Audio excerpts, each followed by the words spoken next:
how do you evaluate what your line did Saturday? Yeah, after watching the film, very proud of our guys. The All the work we put in during the week, during the whole year, even focusing on that game, really came to fruition and just really showed out on Saturday. We executed very well. Still some things to fix, always critiquing ourselves in a way to try to get better. But couldn't be happier with how we executed, and that goes across the whole team, not just the line. Larry, your line is open. Yep. Hi, can you hear me? Yes. Can you at all reflect on how far this team has come versus the outside expectations of this team in August?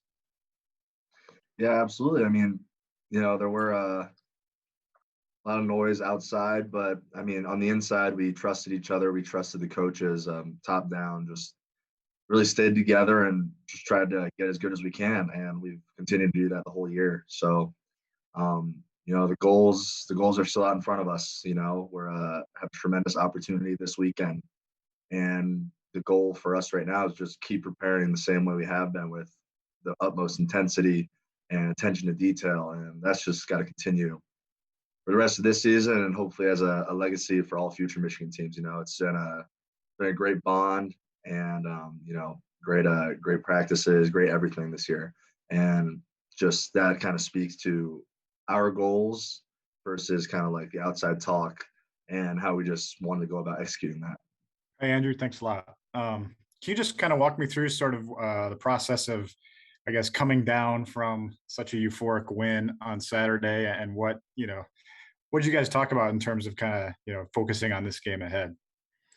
Yeah, I mean, the kind of our mantra is you get 24 hours to celebrate. And it was a fun 24 hours, but now we have a really good team ahead of us, really good defense. And just it's another great opportunity to go out there and try to accomplish something hasn't done in a while. And I think top down, and I'll speak from a player's perspective, just guys are locked in, they're dialed in, and they're eager to start working again. They're eager to get back to work. And I know that's really big for me, and it's really nice to see the mindset and the maturity of this team is showing through that. Yes, Andrew, can you speak a little bit to Cade McNamara's presence in the huddle and in the locker room, his personality, but kind of what kind of leader he is, even maybe? Yeah, absolutely. Cade's grown as tremendously as a leader this year. I mean, his preparation has always been one of his hallmarks. Just his film study, his practice, his attention to detail, and everything has always been high. And just, from that has stemmed his confidence in speaking to the team and being a leader. And, him vocalizing that leadership has been a tremendous asset, and the growth of his leadership. And not only that, the bond and the leadership on this team has stemmed, has really responded to his voice too. Hey, Andrew, I know that in addition to the offensive line, the receivers have played a big part in the blocking game this season when it comes to running the football. In terms of Mike Sanderstill, can you sort of describe what he brings to the team, whether it's digging out a linebacker or a safety or finding a way to come up with a big catch? And I know he's on the leadership council as well.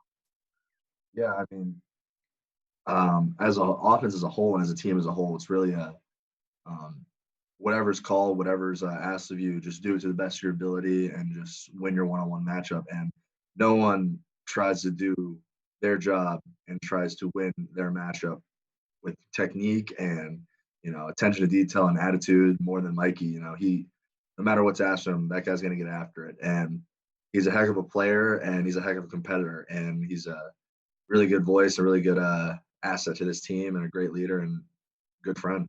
You spoke a little bit earlier about Cade, and I understand that he's, the primary guy for this team. But given that the team has been rotating at quarterback and giving a chance to give JJ some snaps, I was wondering if you could kind of talk about what sort of impact he has on the offense when he does come in for those read option plays, and what it's been like just observing the egos of two quarterbacks that are clearly both very talented.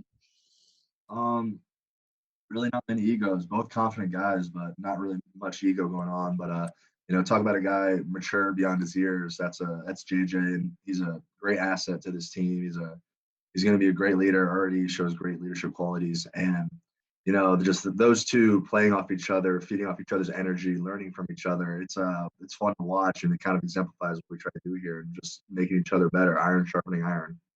Earlier this year, I mean, you talked about applying to medical school and going through that. Have you thought about a future NFL career? I mean, with the way that you played this season and everything that's gone on?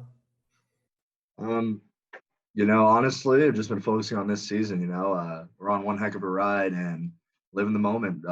Just trying to play my best for the guys around me, and it's working out so far. So, this ride's not done yet, so we're just gonna keep focusing on this right now.